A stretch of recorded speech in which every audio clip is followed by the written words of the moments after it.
Bonjour Alena, bonjour à vous tous. Merci d'être présents pour cette nouvelle interaction avec Alena Saint-Dider qui va se présenter dans quelques minutes pour parler du thème de l'aspect psychologique du recouvrement d'âme qui intéresse, je le sais déjà, beaucoup d'entre vous puisque vous travaillez sur les voies de l'éveil.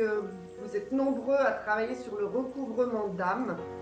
Et là, nous allons avoir une perspective donc avec Alina sur plutôt l'aspect psychologique, ce qui est pour nous guide spirituel très intéressant à entendre.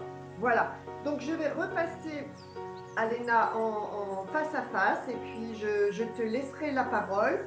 Brièvement, quelques mots sur moi. Donc, je suis Muriel Gaillard. Je suis formatrice actuellement pour accompagner les personnes à haute potentialité vibratoire vers l'éveil, plus précisément dans le cadre de la nouvelle ère du Verseau, avec toutes ces montées vibratoires que nous vivons. Et j'ai créé des formations pour vous accompagner. Donc, ce thème du recouvrement d'âme est pour moi très, très important puisque sur la voie de l'éveil, nous passons très souvent par les phases de recouvrement d'âme. Et voilà, j'en dirai pas plus. Je laisse la parole à Alena. Alors, Ok, Alena, bonjour et un grand merci d'avoir pris le temps pour nous expliquer à nous tous ces, comment dire, ce méandre au niveau de notre psyché par rapport au recouvrement d'âme. Donc, je te laisse te présenter et nous très parler. bien. Essayer de nous parler. Alors, il se pourrait que j'intervienne pour des questions voilà, en lien avec le développement spirituel et je pense que ça va être très, très intéressant. Oui, alors bonjour Muriel, merci de m'avoir invitée. Bonjour à toutes et à tous. Alors donc Muriel, je te laisserai me poser les questions à mesure, hein, telles qu'elles viennent, dans une conversation tout à fait souple et naturelle. Je pense que c'est ce qu'il y a de mieux. Donc, en deux mots, ben, je suis psychothérapeute, enfin praticienne en psychothérapie selon l'appellation autorisée dans le Var. J'ai un cabinet à Toulon et un autre à Carnoul, dans un petit village à 30 kilomètres de Toulon. J'ai élaboré, co-élaboré une méthode qui s'appelle psychothéâtre, que j'ai baptisée psychothéâtre, marque déposée et qui consiste à personnifier, on va dire, nos différentes instances psychiques. Voilà, Notre super psyché, voilà, intéressant. notre... Pardon? C'est intéressant. Je précise, j'ai déjà pris des heures avec Alena et je l'ai donc vécu et c'est très, très intéressant d'aborder ces parts d'âme qu'on refoule sous cet aspect-là. C'est Oui, ludique. parce que donc voilà, hein, dans quelques temps, vous allez commencer à comprendre les interactions et pourquoi je vous donne juste quelques éléments très succincts de cette méthode, parce que bien sûr, il y a un lien avec la thématique d'aujourd'hui, hein. Donc, notre psyché, tu parlais tout à l'heure de méandre, notre psyché, elle est multidimensionnelle, elle est multiple. Nous sommes certes une unité, mais nous sommes une unité plurielle.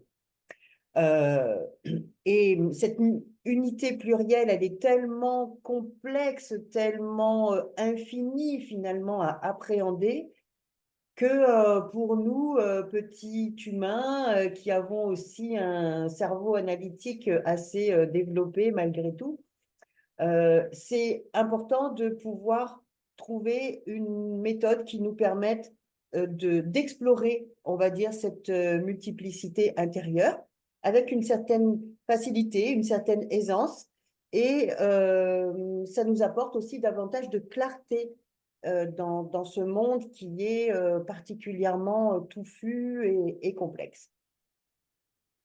Donc, cette multiplicité intérieure, on va la voir comme ça. Je vais simplifier tout de suite le propos pour pas rentrer trop loin dans la théorie. Imaginons que notre psyché soit un théâtre tout ce qui se passe, on va dire, dans notre psyché peut être vu, chaque instance, chaque émotion, chaque part de l'être peut être vue d'une manière personnifiée, tout simplement.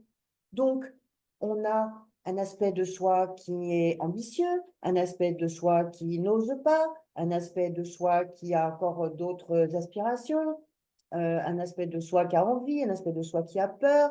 On peut avoir des aspects de caractère. On a les multiples âges aussi que nous avons été de 0 à maintenant, les multiples rôles que nous jouons dans la vie, rôle professionnel, rôle de mère, de grand-mère, de fille, de sœur, d'épouse, d'amante, je ne sais quoi. Et dans mes accompagnements, dans les formations, nous, on va même au-delà de cette incarnation, on va même dans les rôles qu'on a eus dans le passé, il y a très longtemps, en Atlantide, en Lémurie, et d'autres qui font aussi partie de nous et qui sont encore là. Voilà. Oui, qui doivent être engrammés quelque part, effectivement, dans nos mémoires. C'est ça. Alors, moi, je ne vais pas aussi loin, effectivement, dans l'accompagnement, parce que je ne suis pas certaine que cela soit ça quand j'ai des images qui se présentent. Et en ce cas, je fais confiance aux images qui peuvent traduire effectivement une réalité soit biographique, c'est-à-dire de cette vie-ci, et que la personne le sache ou non. Ça peut faire partie d'une réalité transgénérationnelle, hein, des choses que nous portons de nos lignées et qui ne nous appartiennent pas nécessairement en propre dans cette vie-ci. Et puis, pour tout ce qui concerne les vies antérieures, ça c'est plutôt toi, donc la spécialiste. Quand elles se manifestent, je ne les identifie pas nécessairement, moi, de manière claire. Mais je prends quand même l'image qui vient, je prends quand même éventuellement le symbole ou la façon dont cela se présente de manière imagée, et je vais quand même rentrer en interaction avec ça parce que je fais confiance à ce que l'inconscient de la personne me sert. C'est ça, ça sort de l'océan. En quelque sorte, voilà. Émerge des fonds océaniques. Et toi, donc, tu es de toute façon, ben voilà, sur ce plan-là, on n'a pas les mêmes rôles toutes les deux, hein, et c'est pour ça que pour moi, dans nos sphères spirituelles, c'était très intéressant d'aller piocher dans cet aspect psychologique, justement, parce qu'il ne faut pas que nous oublions que cette psyché, elle est connectée avec, Ah oui. avec cette immensité. Oui, absolument. C'est un petit peu ce que les thérapies conventionnelles, enfin complètement conventionnelles, j'entends, rejettent, hein, c'est-à-dire que l'aspect psychologique est abordé un peu comme une bulle étanche, et tout ce qui est hors de cette bulle serait de l'ordre de croyances, de superstitions, de religion, de tout ce qu'on veut. Et, mais, alors, pourquoi pas, chacun est libre d'aller dans la sphère qu'il entend. Mais en réalité, pour moi, le psycho-spirituel, c'est deux choses qui sont en interaction permanente. En interaction permanente, il n'y a pas de bulle étanche entre notre inconscient, notre conscient et notre inconscient personnel, et entre l'inconscient collectif et puis toutes ces multidimensionnalités qui ont une vastitude incommensurable. Il y a pas d'étanchéité à proprement parler, donc on peut voyager, on va dire, dans tous ces mondes en interaction. Voilà la multidimensionnalité et avec l'aspect des parts d'âme au niveau du transpersonnel donc, hein, voilà, qui ne sont pas absolument pas séparés. Et c'est ce qui est très bien avec toi, c'est que donc du coup tu ne bloques pas le voyage.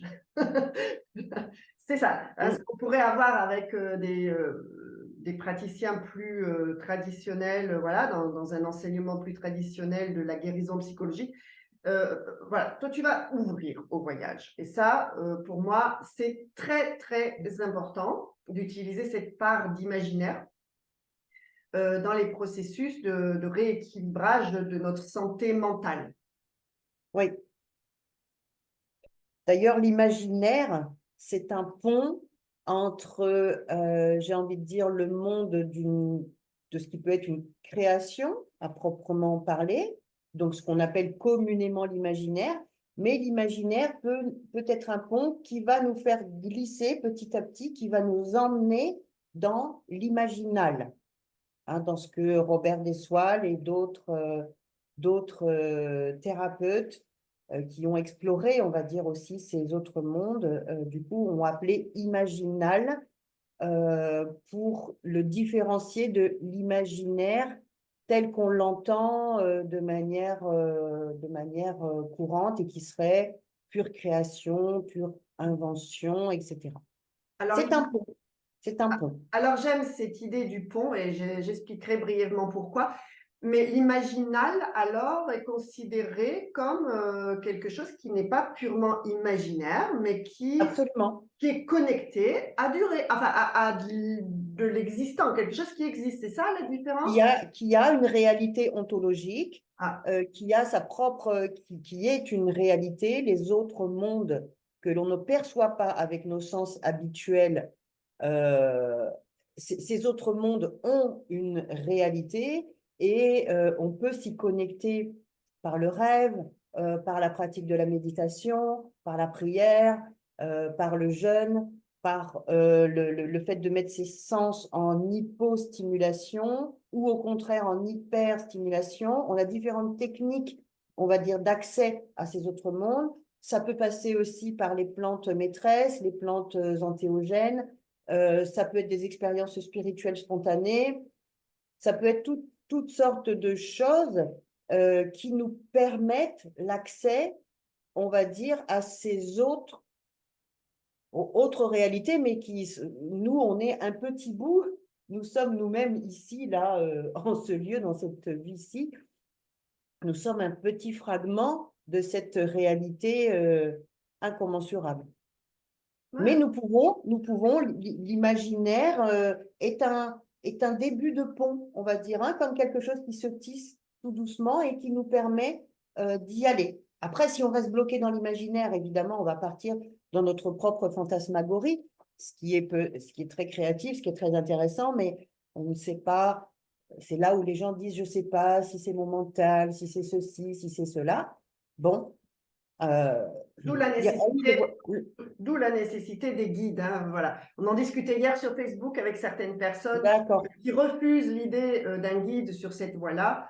Bon, moi, je serais plus pour la nécessité d'un guide, justement, pour bien discerner, comment dire, les chemins de traverse au focus à avoir pour une progression, quoi. Enfin, Mm. parce qu'on peut se perdre hein, dans Ah, ces mais endroits-là. c'est un labyrinthe, hein, on est dans Inception, hein, ni plus ni moins, hein, Voilà. c'est tellement incroyable, incroyable, incroyable. Même les gens qui explorent ces univers, parce qu'il y en a quelques-uns qui explorent ces univers, que ce soit par les voyages au tambour, que ce soit par les out-body experience, il y a des gens, ça fait des années qu'ils explorent tout ça, et c'est vraiment un labyrinthe Inception, et c'est ça qui est génial en même temps, parce que Oui. c'est fantastique. On n'a jamais fini, on n'a jamais fini, on a toujours... C'est bah, c'est extrêmement stimulant, ça nous ramène aussi à de manière très humble, hein, ça nous renvoie aussi à ce qu'on est aujourd'hui, et puis voilà, à ce petit grain de poussière que nous sommes tous dans cette multidimensionnalité, dans ce miroir infini de la vie. Oui, c'est ça. Donc, brièvement sur le pont, hein, puisque oui, alors, dans mes accompagnements, on a le pont arc-en-ciel, d'où le nom de la chaîne. Mhm. Ah, ok. Ben, c'est ça.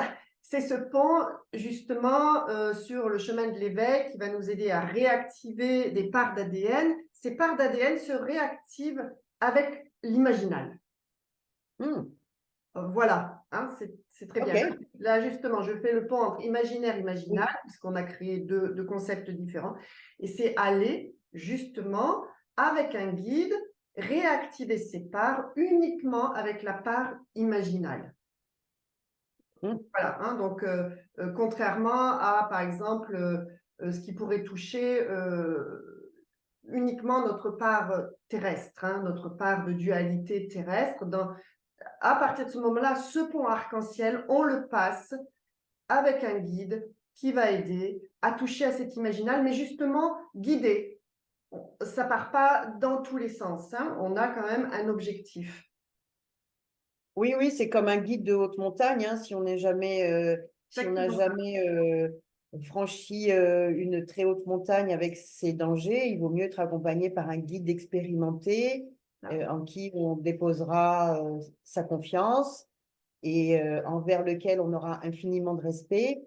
Et selon l'état d'esprit dans lequel nous-mêmes nous menons cette exploration, il y aura, on va dire, une très grande incidence sur les territoires que nous serons autorisés, les territoires psychiques que nous serons autorisés à aller visiter, transformer, transmuter, réintégrer. Oui. Voilà, il y a plein de manières possibles d'aller à la rencontre de ces autres réalités dans lesquelles nous trouvons différentes parts de soi, dans lesquelles nous pouvons avoir de multiples petits bouts d'âme qui, qui sont disséminés, on va dire, dans de multiples dimensions, qui peuvent, des multiples dimensions qui peuvent concerner notre propre inconscient, mais je peux développer un petit peu, et qui peuvent aussi concerner, on va dire, des réalités très lointaines, des espaces-temps dans lesquels nos petits bouts d'âme peuvent avoir été comme explosés. Oui. C'est l'image qui me vient. Oui. Oh, oui, oui, qui sont, en tout cas, qui sont engrammés à quelque part et qui sont certainement actifs en nous, mais Oui, en oui, arrière-plan, c'est ça? oui, ils le sont, hein. D'ailleurs, je vous expliquerai quelque chose qui est extrêmement. Bon, je vais entamer tout de suite. Remarque, c'est plus simple. Oui, oui, oui, Euh, oui, parce qu'il est déjà, voilà, hein, on a, tu sais qu'il faut qu'on regarde le temps, donc oui, merci, mm. hein, oui. Donc, ces petits bouts d'âme, parce que bon, on a une âme, mais il arrive que des événements, et on en a tous dans la vie, fait que des petits bouts d'âme se détachent en quelque sorte, parce qu'il y a eu un choc, parce qu'il y a eu un trauma, parce qu'il y a eu un événement non digéré, une émotion bloquée, que sais-je. Donc, on va partir sur l'idée, en simplifiant, d'un choc initial, et il y a un petit bout d'âme qui s'extrait en quelque sorte de nous, qui s'extrait du film de notre existence et qui va trouver un refuge ailleurs. Et en psychologie classique, on appelle ça du refoulement. J'ai refoulé l'enfant de 5 ans qui a été maltraité, qui a subi un choc, je ne sais quoi. Donc, le petit bout d'âme peut s'exiler. Là, on va retrouver le vocabulaire de l'IFS, Internal Family System. Le petit bout d'âme va s'exiler, par exemple, dans l'inconscient qu'on appelle l'inconscient inférieur et qui correspond en psychologie classique à l'inconscient freudien, là où on a la poubelle du refoulé, des choses que l'on ne veut pas voir, etc., etc. Et dans ces cas-là, ce petit bout d'âme, il n'est pas vraiment réfugié, mais il est caché, euh, terré, même dans un petit coin, mais il reste pas très loin, si on peut dire. Et comme il n'est pas très loin, eh bien, l'émotion qui a été bloquée, qui est donc planquée, elle a tendance à affleurer à la surface du conscient. Et cette émotion qui affleure va très souvent créer ce qu'on appelle des névroses. La névrose, c'est une part de soi qui vraiment, voilà, cherche à passer au-dessus, qui dit coucou, je suis là, ça va pas, s'il vous plaît, quelqu'un, aidez-moi. Et il y a d'autres systèmes de protection par-dessus que l'on a mis en place, soit qui vont générer de la fuite. Oh non, non, non, non, moi je ne veux pas ressentir ce truc, allez hop, je vais prendre des substances ou je vais fuir dans la suractivité, que sais-je, on a tout un tas de stratagèmes pour fuir nos névroses, mais qui ne sont que l'expression d'une part de soi, d'un petit bout d'âme qui a été comme ça, enfermés dans notre inconscient personnel. Ah, voilà, ça fait moins peur que le mot névrose, hein. Comment? Ça fait moins peur que le mot névrose. Oui, c'est important de faire les ponts entre... Parce que parfois, on parle tellement de la même chose en vrai. Oui, Parce que, voilà, la psychologie conventionnelle va parler de névrose et elle va le traiter avec des calmants, des anxiolytiques, des antidépresseurs et toute une batterie chimique, mais qui va faire quoi? Qui va non pas guérir, je ne crois pas, tout du moins, mais qui va nous empêcher d'être submergés ouais. par cette part de soi, mais qui appelle désespérément au secours, dans le fond. Voilà, c'est ça, hein. Et c'est des effluves, hein, qui remontent. Enfin, Hum. voilà, c'était comme si là, on a une effluve. Parfois, on va dire, oh, bah, c'est la faute de l'autre. Ouais. On va aller on va chercher chez l'autre. Et quand on travaille sur soi pendant longtemps, et plus on éveille la conscience, et plus on s'aperçoit que si une effluve remonte comme ça, c'est tout sauf la faute de l'autre, parce qu'en fait, elle est en nous. Euh, Oui. ah, voilà, que ce serait plus. L'autre va servir en réalité de révélateur. Ce n'est pas la cause. Enfin, dans certains cas, ça peut éventuellement, mais disons que la majorité du temps, l'autre est là pour servir de révélateur. Oui, Donc, inutile d'envoyer toutes les accusations de la Terre et parfois de mener jusqu'à une rupture quand il s'agit d'un couple, oui, classiquement. c'est ça. Mais au contraire, dire, ah, l'autre a réveillé quelque chose, j'ai surréagi.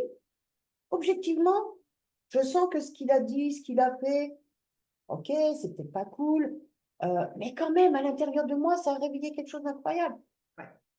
Qui dit surréaction, dit blessure. Qui dit blessure profonde, dit refoulement. Refoulement dans l'inconscient, donc inconscient asciagiolien inférieur ou inconscient freudien. On va dire ça comme ça, je fais quelques petites parenthèses comme ça, terminologiques pour les éventuels thérapeutes qui nous écoutent. Oui, oui, puis c'est bien quand même, parce que justement, on est entre ce vocabulaire, enfin voilà, dans ma part à moi, de l'ancien monde, ce vocabulaire psy qui fait très peur, hein, puisque tout a été soigné avec des médicaments, des enfermements, C'est très pathologisant, oui. Mm. voilà, alors qu'aujourd'hui, on veut considérer, alors quand ce n'est pas une pathologie complètement grave, hein, on en avait déjà parlé, Alena, on veut considérer ça comme quelque chose de naturel, finalement, que nous Mm. vivons et expérimentons tous, et qui demande un engagement de notre part, hein, pour aller chercher quelqu'un qui va nous aider à faire comment dire, réintégrer ces parts dans le conscient, c'est-à-dire les accepter.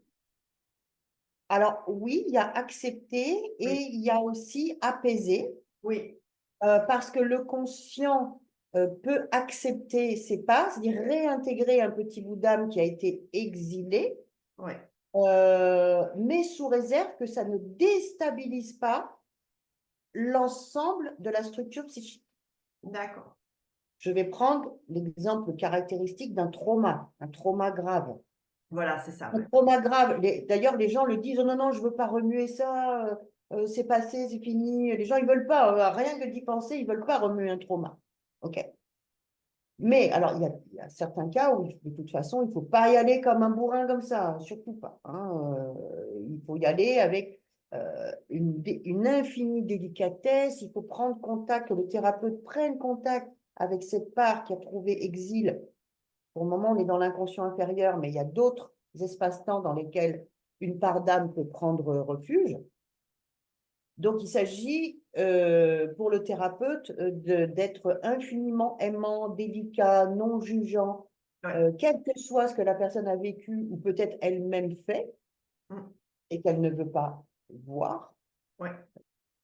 Et donc, en réalité, ce qui va amener la personne à chercher de l'aide, c'est le symptôme. Bien C'est sûr, le symptôme. la souffrance qui est, La souffrance, le symptôme. est-ce Le symptôme. ce qu'elle attire dans notre vie. Oui, oui. Alors, elle va attirer ce que tu as dit tout à l'heure, c'est-à-dire des personnes qui vont renvoyer en miroir ce que l'on porte en nous et qui va faire en sorte que les effluves, effectivement, reviennent, Ouais. qui peut générer de la fuite de la part de la personne. Non, non, non, je ne veux pas. Hein.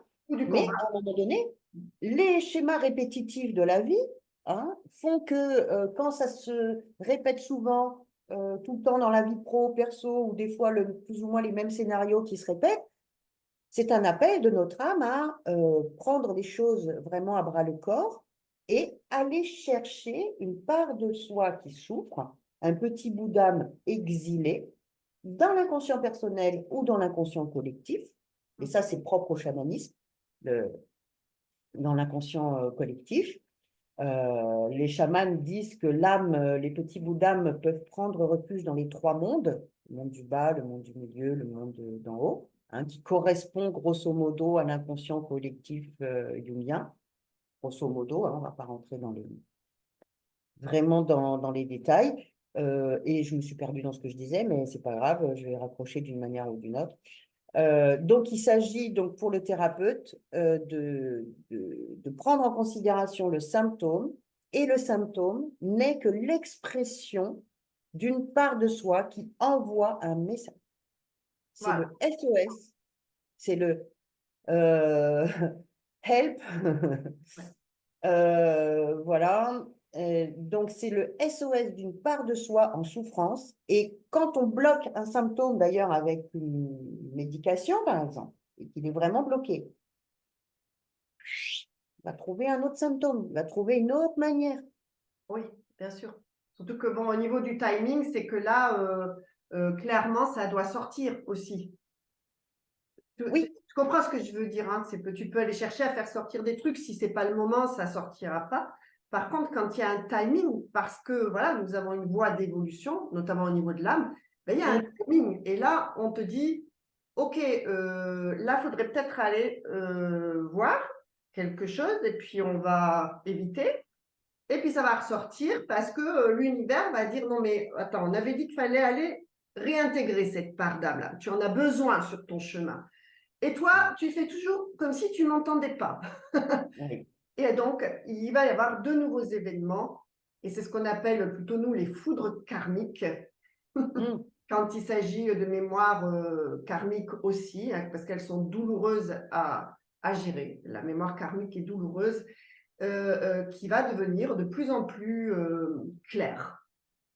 Oui, Il faut y je faire. pense par la répétition. C'est souvent la répétition qui va commencer à mettre un peu un point d'interrogation, je veux dire, dans la tête de la personne en disant pourquoi j'attire toujours le même type de situation, pourquoi je suis tout le temps harcelée ou licenciée dans des conditions invraisemblables, ou pourquoi j'attire toujours le même type de compagnon ou de compagne, Oui. etc., etc. Donc, on a 10 minutes là encore, donc Hmm. là, on est en plein vif du sujet, c'est super intéressant. Alors voilà, hein, les petits signes extérieurs quand même, il y a une forme d'instance dans nos vies, dans l'univers, dans ce qu'on veut considérer comme la réalité, qui vient quand même nous titiller pour nous aider. Hein. Hmm. Ah oui, oui, oui, bien sûr, il faut prendre les épreuves qui, alors, les épreuves, elles peuvent arriver effectivement comme ça, comme des déflagrations. J'en ai évidemment dans toutes les sortes de personnes que je peux recevoir. Mais souvent, on a ce que Chloé Bloom appelle la plume, le caillou, le camion.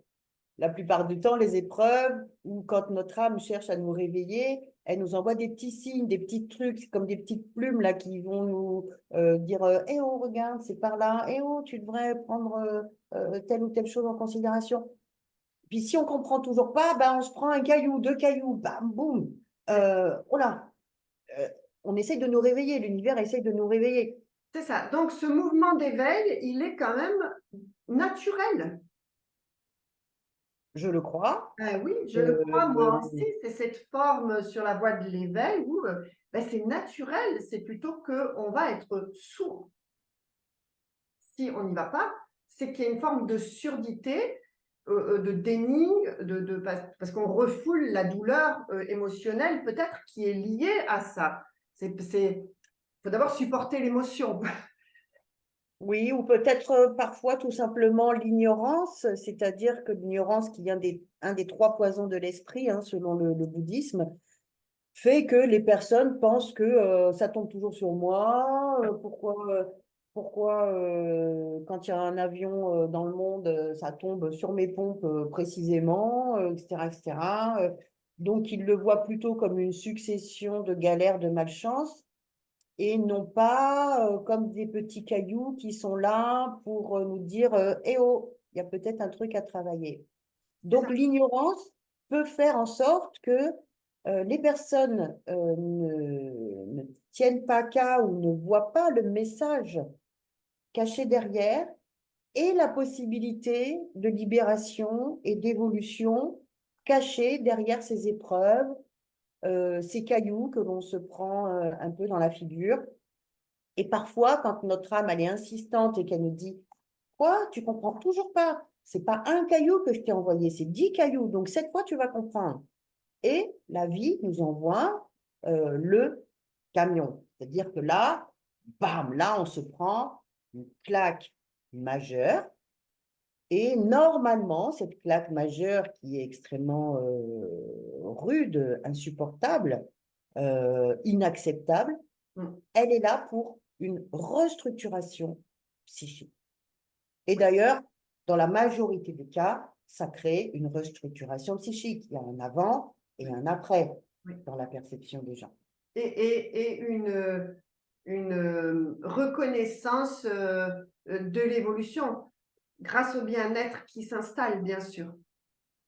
Oui, alors qu'il peut mettre du temps, hein, parce que je ne sais pas, moi, si je prends quelqu'un qui boit beaucoup, qui est toujours en train de flirter avec le danger, etc., etc., la plupart du temps, la personne, ou qui conduit très, très vite, ou je ne sais pas, je vais prendre un truc un peu simple, il peut avoir des petits accidents, des petits accrochages, des trucs, voilà, des choses qui peuvent être très contrariantes. Mais si c'est pas suffisant, il peut y avoir vraiment un truc particulièrement violent.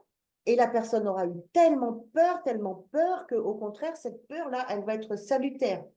Elle va servir ensuite d'avertissement, de gardien intégré en disant ah, surtout, il ne faut pas qu'on revive ça. Voilà. Donc, si on finalement, et c'est peut-être en ça où on a besoin d'une forme d'information, d'éducation, qu'il y a un mouvement naturel guérisseur dans l'univers. Il y a des flux guérisseurs qui sont là pour nous. Hein, si, Je pense que nous avons, on pourrait dire, une part qui pourrait s'appeler le guérisseur intérieur. ouais. Alors, est-ce que c'est une émanation de notre âme? Ça, c'est possible. Je le situerais plutôt sur des plans lumineux, le guérisseur intérieur. Et ce guérisseur intérieur, effectivement, euh, peut créer, on pourrait dire, des genres de circonstances qui sont là et qui sont des circonstances parfois douloureuses, souvent douloureuses, mais qui sont potentiellement évolutives pour chacun d'entre nous. Ah ouais, ça c'est très intéressant, hein. C'est tout l'aspect des forces d'auto-guérison qui sont présentes en notre être, non Oui, seulement dans le corps physique, mais aussi sur les plans psychiques. Hein. Si on les oui. laisse, si on les laisse agir. Alors, c'est pas toujours facile parce que parfois il y a des gros traumatismes, hein, coincés. Et là, c'est quand même complexe, c'est sûr. Hein. Ah, les très, très gros traumatismes, franchement, il faut y aller avec des pincettes, voir si la personne ne veut pas en parler, etc. Inutile de forcer, il faut que la personne soit prête. Ouais. Attention aussi, vraiment là, je demande à toutes les personnes de faire attention parce que il y a des personnes qui vivent des choses, des douleurs, des angoisses, de tout ce qu'on veut. Et puis, il y a beaucoup de psychologues qui, ne trouvant pas d'explication, euh, vont induire un problème, vont suggérer l'existence d'un problème très classique. Vous avez potentiellement été incesté. Oui, oui. Euh, oui, tu as des preuves, tu as quelque chose. Alors, des fois, la personne a dit, j'ai eu un bout de rêve avec mon père, mon grand-père, un frère, que sais-je. D'ailleurs, j'ai que des exemples masculins, mais il y en a aussi des féminins, là, entre parenthèses. Non, s'il vous plaît, ne vous laissez pas persuader ne commencez pas à accuser des personnes, etc., si ce n'est pas dans votre mémoire explicite. Si vous savez qu'à 12 ans, vous avez été abusé, vous le savez de manière claire, vous le savez de manière claire. Même si les choses sont après un peu floutées dans notre mémoire. Mais s'il n'y a rien eu, certes, hors de question de vous laisser influencer. OK? Donc ça me semble important de le poser parce qu'aujourd'hui, il y a beaucoup de personnes qui ont tendance à se créer des traumatismes à partir de leur imaginaire parce qu'elles n'ont pas d'explication sur tel ou tel symptôme. Oui, bon, ça doit arriver souvent parce que là-haut, les histoires, des fois, on ne peut pas les bloquer, hein. Elles se font, elles se construisent, hein, que ça vienne d'une personne extérieure. Et ça, oui, en tant que guide, thérapeute, bah, il faut éviter de suggérer Mm. autant qu'on le peut. Nous sommes aussi des êtres humains, hein, mais ce que je veux dire, c'est que de l'autre côté, les constructions mentales existent déjà de toute façon, hein. Oui. Mm. Voilà, ça c'est inévitable, hein, ça se fait, je dirais, tout seul. C'est presque même un mécanisme de défense, non? C'est construction d'histoire, vraie ou pas vraie. Oui, la personne parfois a besoin effectivement de trouver une explication rationnelle, tout simplement, pour s'y accrocher, mais voilà. Bon, Je... Alena, on va bientôt être Mm. coupé, donc écoute, voilà, hein, on pourra toujours refaire un autre entretien parce que c'est vraiment très très intéressant, hein. Merci beaucoup. Oui, je t'en prie, Muriel. Un grand merci. Déjà, de toute façon, c'est bien suffisant déjà ce qu'on a reçu, hein, d'informations. Ça va tourner dans les têtes aussi. On va les laisser infuser. Un grand merci à Léna. Voilà. Bah, c'est tout. Est-ce que tu as à dire, toi, autre chose? Merci à vous d'être là. Et voilà, à très bientôt, j'espère, et à la prochaine interview. Bonne journée, Alena. Ben, écoute, je t'en prie, Muriel, avec grand plaisir. On peut en rediscuter, bien évidemment, toutes les deux, quand on trouvera un moment dans nos emplois du temps respectifs. Et merci à toutes et à tous pour votre attention et votre intérêt. Au Namasté.